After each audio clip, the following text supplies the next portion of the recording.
businesses and in everything, those plans will fail in the name of Jesus. Amen. Brethren, I speak authoritatively that you will see the end of this year. Amen. This year will not see your end. Amen. In the name of Jesus. Amen. Brethren, we continue to hold Pastor Bishop in prayers. He told me he has a fever and that he has a shoulder pain and that he will not be able to make it. So I just prayed with him. And so as he go home, just hold him up in prayer. He said he had a shoulder pain. And so I told him that when I come, I will announce it in church. And even in our respective homes, you can call him and you just wish him well. Hallelujah. Amen. Hallelujah. Amen. Let's bow down our heads as we prepare ourselves to hear from God. Abba, Father, in the name of Jesus, I thank you. Thank you, Lord. Father, when praises go up, your glory comes down. Hallelujah. Father, our praises have gone up unto you.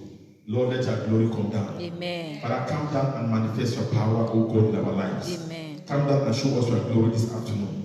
That Father, each and everyone who is under the sound of my voice, Father, and even those who are watching us, Father, online, Father, their lives will never be the same. Amen. In the name of Jesus. Amen. Father, I stand in this month of November. Lord, I decree to each and everyone that we shall see the end of this year. Amen. This year will not see our end. Amen. In the name of Jesus. Hallelujah. Father, glorify your name in your word. In Jesus' mighty name we are praying. Amen. Amen and amen. Amen. Please quickly go with me to the book of 1 Chronicles chapter 23. No, 1 Chronicles chapter 12. Go with me, 1 Chronicles chapter 12. Where later you will help me read. 1 Chronicles chapter 12. Chapter 12 of 1 Chronicles. And we'll start reading, let me see, we'll start reading from verse 23. Read from 23 to 32. Now, follow up this reading very, very well.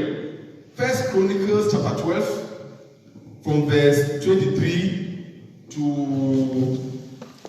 32. And verse 23. And these are the numbers of the bands that were ready armed to the war, and came to David to Hebron to turn the kingdom of Saul to him, according to the word of the Lord. The children of Judah that bear shield and spear were 6,800, ready armed to the war. Verse 25, of the children of Simeon, mighty men of valor for the war, 7,100. Of the children of Levi, 4,600. And Jehoiada was the leader of the Aaronites, and with him were 3,700. And Zadok, a young man, mighty of valor, and of his father's house, 22 captains. Verse 29. And of the children of Benjamin, the kindred of Saul, 3,000. For hitherto the greatest part of them had kept the word of the house of Saul. And of the children of Ephraim, 20,800, mighty men of valor, famous throughout the house of their fathers. And of the half tribe of Manasseh, 18,000, which were expressed by name to come and make David king.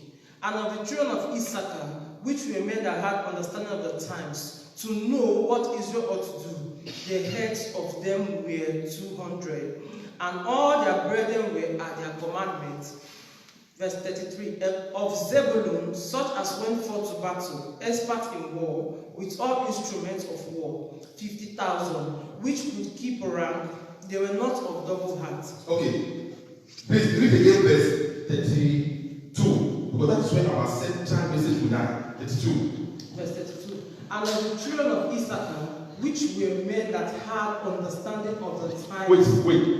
Which were men that had understanding of the times. Understanding of the time. Now, I want you to take more, because that's where we are going to emphasize. Now, of the children of Issachar, who had what?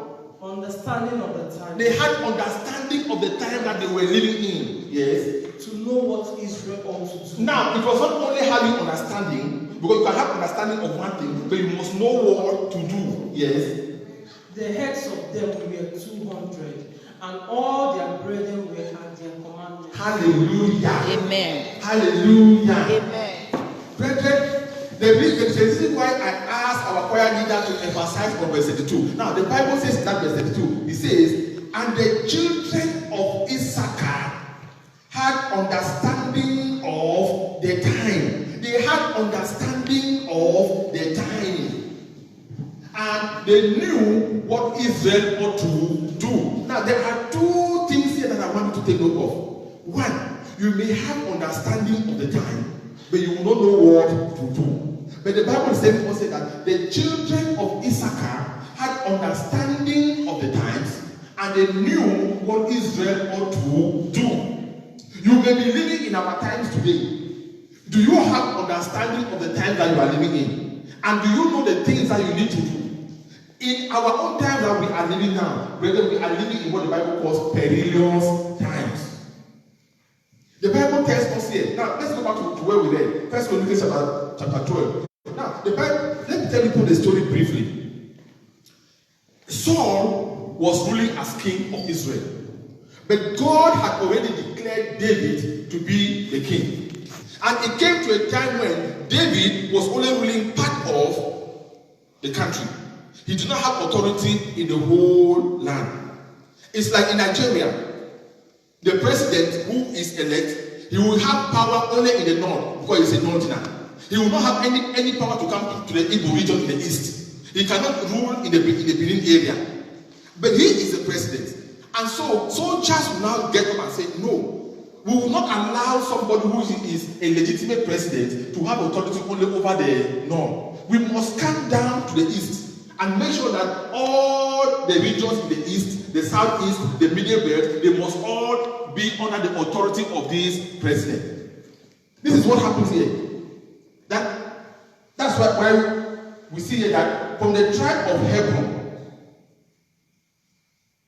Judah sent 68, from the tribe of Judah, 68,000 soldiers. That's what we have in verse 24. And in verse 25, we have the tribe of Simeon, 7,100 soldiers.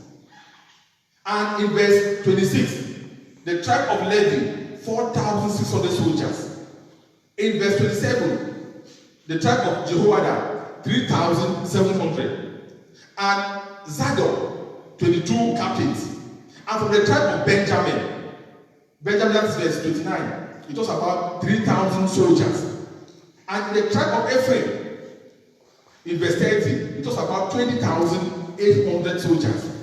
And in verse 31, it was about the tribe of Manasseh with 18,000 soldiers.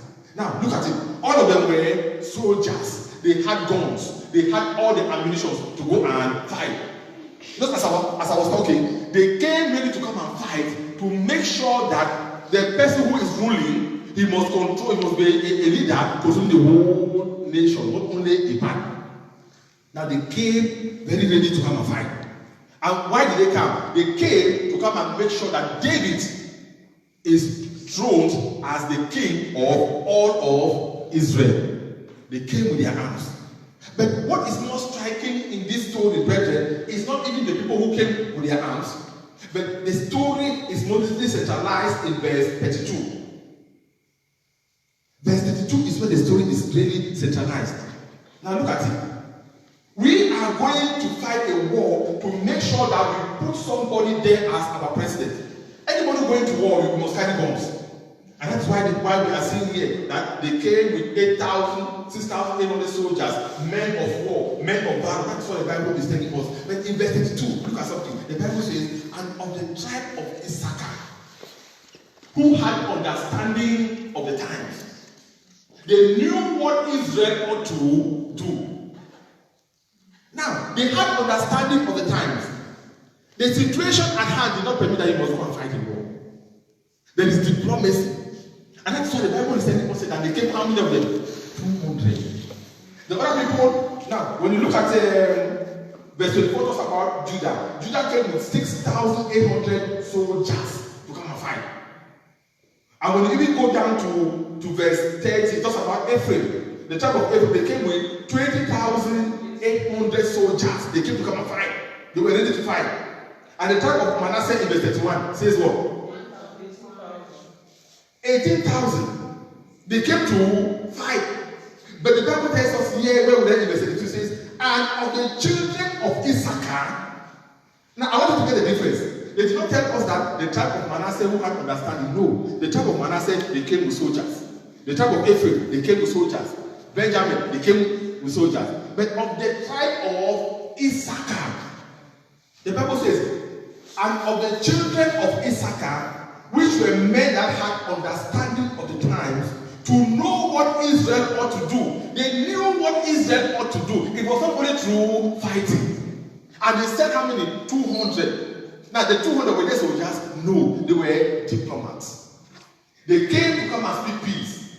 They came to come and see how David can be enthroned without bloodshed, without fighting. And to cut a long story short, at the end of the day, David was made the king of all of Israel without even one gun fired. They did not fire even one gun. So it means all the armored cars that they brought, all the AK-47 that they brought, they carried all their weapons and went back. Not even a single shot was fired. Because of the mentality, the understanding of the times that was applied by the children of Issachar. The Bible says the children of Issachar, they had understanding of the times. Now, not only having understanding, but they knew what Israel ought to do. They knew what Israel ought to do. And what they do? They did it. The children of Issachar. Please read that verse 32 again. I like the version that you have in your Bible. Verse 32. And of the children of Issachar, which were men that had understanding of the times. They were men who had understanding of the times. The question I want to ask you is, do we have understanding of the times that we are living in? Do we have understanding of the times that we are living in? Okay, go ahead. To know what Israel ought to do. To know what Germany ought to do. To know what we in Essex ought to do. To know what we in Hosanna Ministry ought to do. Yes? The heads of them were 200. 200 only, as compared to the other tribes that were sending 6,000, 8,000, 9,000, 20,000. And all their brethren were at their commandments. That is a line I want you to take note of. And all their brethren were at their command. They were at their command. All their brethren, they were at their command. Hallelujah. Amen. Okay, now I want you to understand something here. And all their brethren were at their command. Now, do you have command over all your children as God has given you? There are some parents whose children have become loose. They do things anyhow, no control. But the Bible is telling us that they had command over their kids. They had command over them. And at the end of the day, because they were people who, from the word go, they have been destined to be people who, when they speak, people will hear them. When they stand somewhere and talk peace, please, they told you, don't fight, leave it like that. Are you fighting because of 1 euro? Okay, no problem. You take your 1 euro and there will be peace. There are people who naturally they are like that. When they come to a place where there is war, immediately they open their mouth and say something, peace will come. Hallelujah. Amen. The Bible says these are men who have understanding of the times. Now, let me tell you something. When you read the Bible, and if you ask the Holy Spirit to help you, the Holy Spirit will open your minds very, very. Now, we are reading here in the book of First Chronicles. But then, the children of Issachar, they are not who they are just because of what they are. Remember, Issachar is one of the tribes of Israel. Jacob had how many children? 12. That's why we talk about the 12 tribes of Israel. 12. And Issachar was one of them. Now, when you read back in the Bible will tell you that when Jacob, their father, was about to die, he will call you, you come, and he will speak a word in your life, and you go. He will call Benjamin. He called Benjamin, and he spoke in the life of Benjamin. He will call Manasseh, and he speak. So he spoke things that they started being materialized. So what we are seeing here, which the children of Issachar are doing, is based on what their father Jacob he spoke in their life. Now, what did their father speak in their life? Go with me to Genesis chapter 49. Genesis chapter 49, verse 14.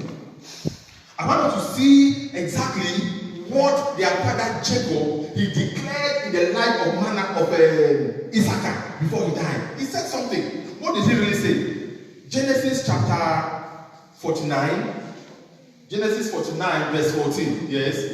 Genesis chapter 49, verse 14 says, Issachar is a strong ass. Issachar is a strong ass. It means no matter the situation, no matter how difficult the problem may be in the family, when Issachar comes, you will have an answer. Yes. Crouching down between two burdens. Between two bodies now, between two people who are having trouble, two people who are having problems, two people who are having argument, two people who are having difficulty, and if Issachar comes, there will be solutions. Yes? Read again. Issachar is a strong ass. It's a strong ass. Crouching down. Yes. Between two burdens. Mm-hmm. Verse 15. Yes. And he saw that rest was good. And he saw that rest was good. In some other Bible version, they will say he saw that peace was good. Yes. And that the land that it was pleasant.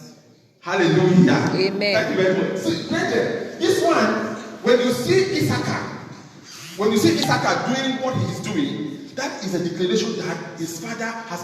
That is a prophecy that his father has given to him. Jacob had given this prophecy to Issachar before he died. Issachar. Now, when you read all that chapter, you understand something. When Jacob was about to die, the Bible tells us there that he called all his children.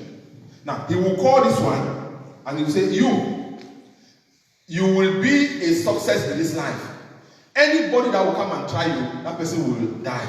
Full stop. He will call another one, and another one will come. And he will say, I am speaking to you. Anyone that will ever come and do anything against you, that person will fail. Go. And anybody that will do this and this, he will fail. So their father Jacob, he gave this declaration to them before he died. And now, a couple of years after, this was in Genesis, and now we are in Chronicles. Hundreds of years later, or very many years later, something happened here now in the book of First Chronicles. The Chronicles of the Kings. So now, what his father declared in Genesis is what we are seeing here now in Chronicles. And the Issachar now came he now came to show what his father has decreed upon him. When they wanted to put David as king, the other tribes, they came with weapons, they came with soldiers, they came with many, many men. If you read where you read, and you calculate the number of soldiers that came, there were hundreds of thousands. Because when you look at Ephraim in verse 30, it was about 20,800 men. That is First Chronicles chapter 12. When you read verse 30, First Chronicles chapter 12, verse 30, it tells about the number of men. How many men were there? By the children of Ephraim. Yes, that's verse Ephraim is verse 30. 20,800. 20,800. They came to do what? To come and see that David must be crowned the king of Israel. That's what they came to do. But the Bible is telling us here, where we emphasize more on verse 32. And the children of Issachar, they had understanding of the times. They knew what Israel ought to do. And they did it. And because they did it, they averted war. There was no war. As I was talking about the case of Nigeria, the president is from the north. And the people from the east, they say, no, you will not rule us. We will not take any instructions from you. Your people should not come and give us instructions. And they gathered all the northerners. They said, we are going to deal with those people in the east. And upon coming, somebody from the Yoruba area, from the Lagos area, he says, please, we must not fight a war to bring them so that we live as one country. We are only 200 of us. You people, you are thousands of you coming from Plateau State, coming from Kaduna State, coming from all this. No problem, but we are only 200. Allow us, the 200 of us, will divide ourselves. Some will go to Enugu State. Some will go to Cross River State. We'll go and talk to them and there will be peace. And at the end of the day, you will see that the president now, he will now have authority to rule over the whole of Nigeria without any single gun fired. This is the characteristic of the children of Issachar. The Bible is telling us that they had understanding of the times. And that's where people will say knowledge is power. Knowledge is power. There are things we can only apply wisdom, not force. The children of Issachar, they applied wisdom and not force. And that is why the Bible tells us that David became the king without any single shot fired. This is what the children of Issachar did. David was made king. Not even one bullet was shot. Brethren, looking at it in those days and looking at our own time today. Because when preaching the gospel, it's not only to tell somebody what happened in those days. What we need to do as a preacher is to try to relate it to our own lives today. Today we are in 2020. Their own time was hundreds of years or thousands of years ago. How does this message apply to us here in Germany, here in Essen, here in Hosanna Ministries, in 2020 and beyond? Brethren, the Bible tells us in Hosea chapter 4 verse 6, my people perish for lack of knowledge. If you have this knowledge like the children of Issachar, you will not have some kind of problems in this life. If you are somebody who is a peaceful man, there are some problems that you will avoid. If you are somebody who prays a lot and allow the Holy Spirit to speak to you and give you the spirit of discernment, we call it the spirit of discernment. Once you have the spirit of discernment, a lot of good things will happen in your life. Amen. When somebody comes to come and lie to you, the Holy Spirit will already minister to you that person is coming to lie. So before the person opens his mouth to even speak, you already have the spirit of discernment. You already know. The person will talk, and you only look at him and laugh and you go your way. Why? Because the Holy Spirit has already given you that spirit of discernment. Look at, when you read the book of Acts chapter 5 from verse 1, it talks about the story of Ananias and Sapphira. What happened? By the time Ananias and Sapphira, his wife, they made their arrangement to come and lie to the apostles. The Bible says before even they could come to the apostles, God, the Holy Spirit has already given the information to the apostles. And that's why when they came to lie, the apostle asked them, are you sure that what you are saying to us here now is true? They sold their land for 20,000 euros. And they sat behind, and Ananias and Sapphira, they sat behind, and they said, no. Let us go and give them 10,000. And let's give 10,000 for ourselves. We'll take the 10,000 and ask them, maybe somewhere. And when they ask us, let us tell them that it is true. Have you heard? Yes, okay. They now went. Before even they could reach, the apostles have known about it. Because the Bible tells us that God is everywhere. God is everywhere. So when they came and they lied, the apostle said, is it true of what you are saying? Hallelujah. Amen. Brethren, my people perish for lack of knowledge. The Bible tells us in Psalms 55, if you can read for me, Psalms 55 verse 12. Psalms 55 verse 12. We must have understanding of the times that we are living in. If you have understanding of the times that you are living in, you will not be a victim in very many things. You will not be a victim in very many things. That is why the title of my message is Understanding the Times. Hallelujah. Amen. The theme of my message is Understanding the Times. Yes, please read. Psalm 55 verse 12. Yes. Says, for it was not an enemy that Listen, we are in church. So it was not an enemy that reproached me. Then I could have borne it. Yes. Neither was it he that hated me, that did magnify himself against me. Yes. Then I would have hid myself from him. Yes. But it was thou, a man, my equal, my guide. Listen. I want you to understand it very well. Sister Ellen is complaining to Mama Pastor and say, Mama Pastor, there's something that happened to me. Do you know that if it were somebody from outside who came to come and deceive me and take my money and run away, I could have suspected him that this guy is a bad man. But it was not even a neighbor, it was not an enemy, but it was my own sister who we sing the choir together. Okay, read it again. From verse 12. Yes, it was not an enemy. Yes. For it was not an enemy that reproached me. Yes. Then I could have borne it. Mm-hmm. Neither was it he that hated me. Yes. That did magnify himself against me. Yeah. Then I would have hid myself from him. But it was thou, Eh? a man, my equal, my guide, and my acquaintance. Yes. We took sweet counsel together. Yes. And walked unto the house of God in company. We entered the house of God together. We enter the house of God together. We worship together. We do communion together. You are my own brother, and it is you that is killing me. Are you getting the point? Now, point number one, and I want to talk about it here, is this. It was not an enemy that attacked me. Now, this point I want us to understand is that, remember the theme of my message is understanding the times that we are living in. Look, it is not anybody that comes to church that is a Christian. Are you getting it? Oh, yes. It is not anybody that comes to church that is a Christian. Somebody might have just said, well, I don't have anything to do. Let me just come and spend time in church. Well, I don't have anywhere to go to Sunday today. Let me just come and stroll around. Some people, since they are pagans and they know that it's only in the house of God that you come and get a good woman to marry, they want to come to church.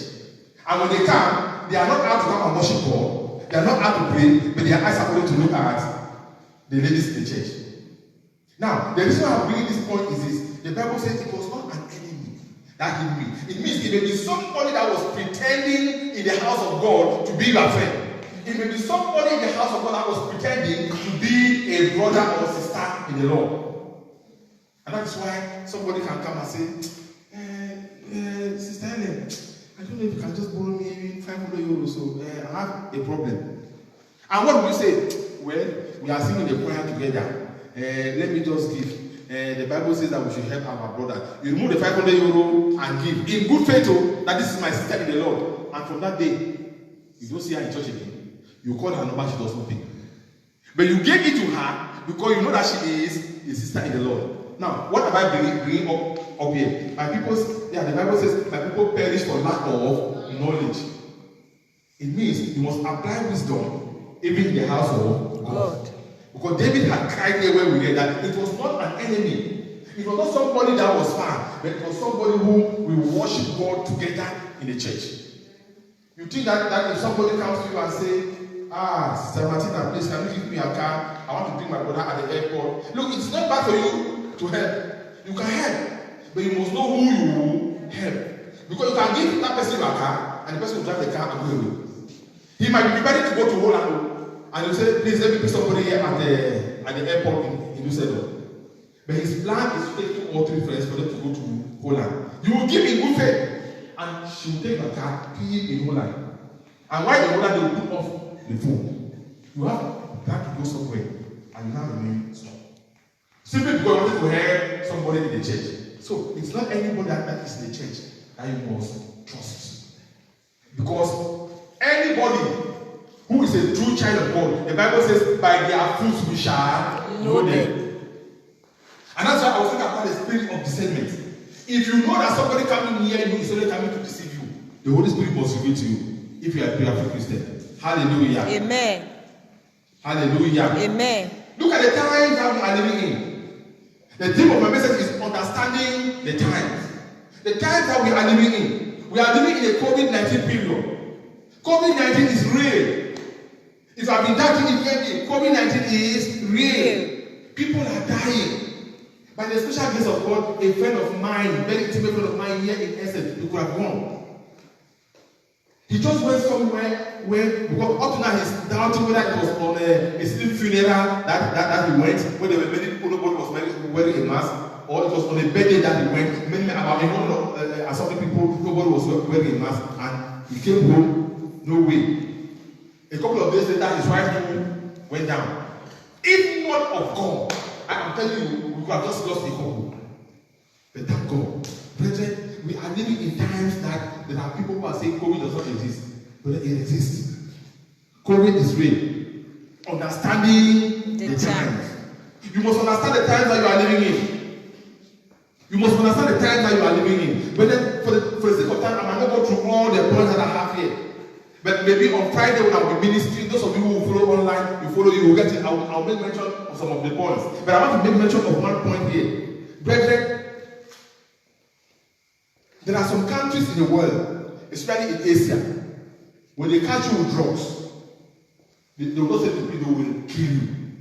There are countries like Indonesia, Malaysia, if they catch you with drugs, they will kill you. Others, they will shoot you with a gun. And others, they will use a knife to remove your head.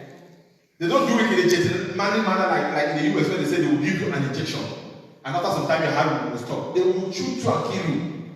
Now, why am I giving this example? I am giving this example because the Bible says my people perish for lack of knowledge. Now remember, there is a video I sent on the church WhatsApp this week. I don't know how many people, but at least Ellen, you saw it and you commented on it. I'm sure some of you saw it. Now, in that video, when you go to the church WhatsApp page, you see the video I sent there. Play it. Somebody left Africa and was coming to Europe. And another person said, please, I have some African food, some yams that I want you to carry and come and give to my friend who is here in Europe. And the man said, okay, no problem. Just keep them, I'll come and carry. The person went there and carried the yams and brought them to his house. He was supposed to now put them in the bags, ready to go to the airport. That's why I'm talking about the spirit of discernment. The spirit of discernment. Something just told him to check the luggage that people have sent. Now, holding a yam, he saw some lines around the yam. He said, but if a yam, like you women now, you understand, when you go to the apple shop to go and buy yam, and you see the one that is wounded, you say, no, but this one is rotten. Maybe inside is spoiled, you might not buy it. The Spirit of God ministered to that person to say, open it, only for the person to open the yam. And you also saw the video. The person has scraped the yam inside, removed the yam, threw away, and started to put something else inside. And used a gum to gum it. Let me tell you, brethren, understanding the times. The times that we are living in are dangerous times. The Bible calls them perilous times. How can you accept to help a fellow brother? How can you accept to carry something from Africa to come and give to somebody in Europe, and you will end up in prison? Let me tell you, brother. Let me be very honest with you. As I put an audio there. Except God will intervene for you. If God does not intervene, nothing will help you. There is no excuse that you will give to the immigration officers. Will you convince an immigration officer that this thing I did, so I don't know, it was brother A who gave that to come and give to brother B? Let me tell you, before the judge, the person who was collecting here in Europe, he will say, I've never seen this from my eyes. I don't even know how. The person she's talking about that the person gave, I don't even know the person. Now, tell me, how will you defend yourself? They call the thing with you. It was in your bag and the luggage is your own. How can you defend? You say it belongs to Sister A. Sister A says, I don't even know you. So how can it even belong to me? Have you seen the place where somebody will even say, we don't come from the same village? We don't even come from the same town. I don't know you. Why are you lying to me? You are a bad woman. You have done something that hurt you. You will not go to jail. You have to put me inside. Brethren, let me tell you. In the audio that I put there, I said, if they give that thing to you to bring, it's better you say, no, I will not bring it. If you want to be angry, let them be angry with you. Don't go and show goody, and come and spend 7 years in jail. Understanding the time. But the times that we are living, they are very dangerous. The times that we are living, they are very, very dangerous. My people perish for lack of knowledge. When God sends somebody to you, ask God, is this the right person? I know of very many women who have suffered in life and some are still suffering today. They are still suffering today. In Holland, where I left, one young man just came right in the church and told one sister, please, I want to marry you, this and this. At the end of the day, this guy was only out to get his something. They had their wedding, the lady was walking, did everything, this man had his something. Only the day he went and collected the red book, that's when he now came and opened up to the woman. You see, I left my woman back home with 4 children. I left my woman back home with 4 children. I know you will not be happy for me, but it's just going to let you know. And as I am here now, I've already got to my own apartment somewhere. I'll be going. Now, tell me that kind of thing. Understanding the times. But if I start telling you these stories, we'll be here tomorrow. Because as a pastor, I need to let you know these things. I must not make corner. I must let you understand that the times that we are living are dangerous times. And the only solution to the problem is that we need to pray and pray very, very hard. And we need to be careful. Because Because the Bible says, watch and pray. We must be on guard. When the Bible talks about watch, it means be on alert. Don't allow anybody to just come. No. That you must watch and pray. Oh, Sister Martina, please give me your card. I have a party I want to go. You know, I want to go there so she look at me as a big boy. If you ask Sister Ellen, she will tell you in Nigeria who is called a big boy. You go there, I want to go to that occasion like a big boy. You say, okay, take, you give, and the person will go. What if by the time he comes back, he has made an accident with that car? Or he goes and tells you that I kept the car, I was in the party and I stole the car. Understanding the times. Brethren, if I want to talk about this thing about understanding the time, I will say it and say it and say it. But my prayers have been praying to each and every member of Hosanna Ministries is that Jesus taught his disciples. He said, lead us not into temptation, but deliver us from all evil. That has been my prayer to all the members of Hosanna Ministries. Every time I go on my knees to pray, I will pray for Sister Ellen, I pray for Sister Martina, I pray for every member, the ashes, I pray for everybody, and I will end up by saying, Lord, lead us not into temptation, but deliver us from all evil. Hallelujah. Amen. Lead us not into temptation, but deliver us from all evil. Hallelujah. Amen. And my prayer, brethren, is that we should understand the times. And know, look at the children of Issachar. The Bible says they understood the times. The men of Issachar understood the times and knew what Israel ought to do. It was not only through war, it was not only through shooting bullets. At the end of the day, David was on the throne. I want to speak to the life of somebody. No matter the plan of the enemy, I say you will see the end of this year. Amen. In the name of Jesus. Amen. It will not only be the end of this year, you will see the end of 2021. Amen. The end of 2022. Amen. The end of 2023. Amen. Nothing will cut your life short. In the Amen. name of Jesus. Amen. Hey, these children that God has blessed us with, these children, the Bible says they are for signs and wonders. Hallelujah. Amen. Tell me one day that your daughter will call you and say, Mama, I finally graduated. I am now an accountant, a chartered accountant. Hey, Mama, I'm now graduated. I'm now a lawyer. Mama, I've graduated. They have given me a new appointment. I'm now the CEO. Hallelujah. Amen. Our prayer is that in this land of Germany, our children will be for signs and Wonders. Hallelujah. Amen. Look, my prayer for all of you has always been, Sister Ellen, my prayer has always been that where Sister Ellen is not rich, let the children even reach and go for higher. Yeah. Hallelujah. Amen. Our children must not only end where we ended. No, our prayer is that they should be more than us. We'll be very happy to stand somewhere and point a finger and say, that is my daughter there. She is an accountant. That is my son. He is a lawyer. Amen. Look at this one. He is a CEO. Yes, Look at Lord. this one. Yes, We were never Lord. to be Yes, CEOs. Lord. Yes, Our Lord. prayer for our children. Hallelujah. Hallelujah. Amen. Oh, brethren, as I said last time, we need to hold our children up in prayers because we are living in difficult times. And when we understand the times that we are living in, we will be a success. Let us be on our feet as we begin to pray. Father, we bless you, Lord. There is a race we must run. There are victories to be won.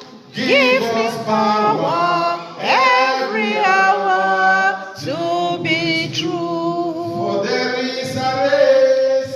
There is a race to be run.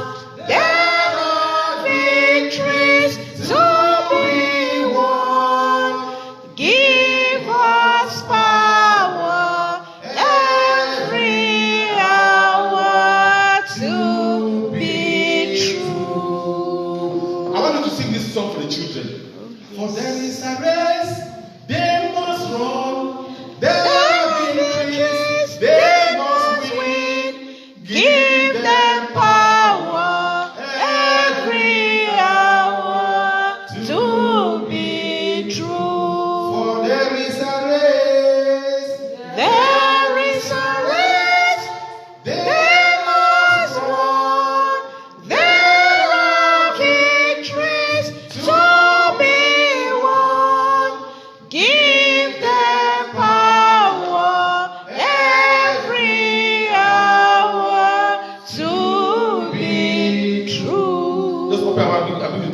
the Father, word we that has thank given you, to we us this bless afternoon. you, O Just God. thank God for the King word of that has given kings, us you are this worthy afternoon. to be praised, King O of kings, Lord Lord. of lords, We we thank bless you you, for your Father, word for this the word morning, O that you have God. given to us Father, this your word afternoon, is O actually a God. blessing upon our Father, life help us, today, O Father, God. to understand Father, time, you taught to us, understand the Almighty times Father, in which Lord, we to are living. understand the Father, help time, us, O O God, God, to so understand the that we'll be times, able, Almighty understand the Father, times that we to are living know in, how O to God. take In the certain name of steps Jesus, that will not Father, affect help our us. lives Help us to negatively in the understand the mighty times. name of Help Jesus. us to understand Father, we the times. bless you, In O the name God. of We Jesus. worship Help us, you. O We God, to understand worship the you. times. Help us, Thank Father, you, to Holy understand Spirit, the Father. times. There is none like Oh, you. in Jesus' mighty name we are praying. Amen. In Jesus' mighty name we are praying. Amen. I want us to pray and say, Father, help us to be like